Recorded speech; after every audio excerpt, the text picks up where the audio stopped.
নবীর ওই সুন্নাহ ছেড়ে কোন সে পথে চলছো? দলিল ছাড়া ইবাদতকে কেন আমল বলছো? কুরআন হাদিস থাকতে কেন প্রথার পিছে ছোট?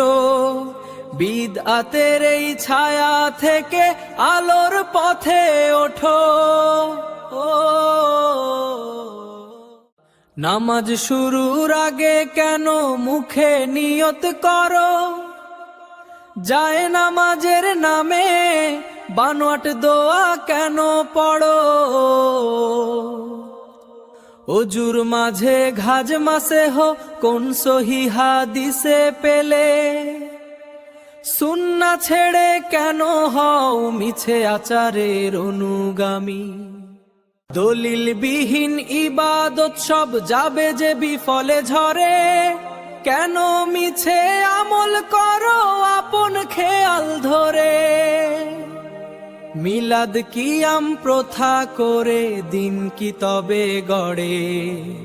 নামাজ শেষে সম্মিলিত মোনাজাত কেন প্রথা ধরে?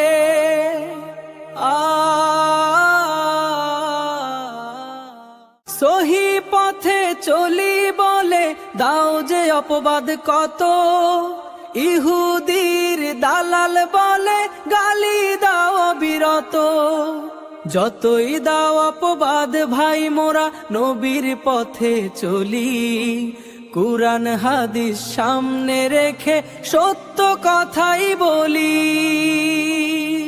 বানোয়াট সব আমল দিয়ে নেই তো কোনো লাভ।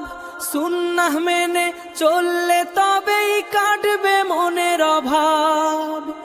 একটি ছোট আমল যদি সুন্নাহ অনুযায়ী হয়, সেটাই হবে নাজাতের পথ, নেই কোনো ভয়।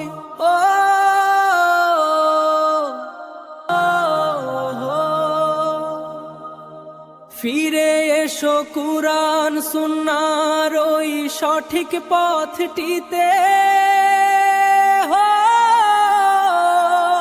শান্তি পাবে দুনিয়া আর ওই পরকালের ঘটিতে।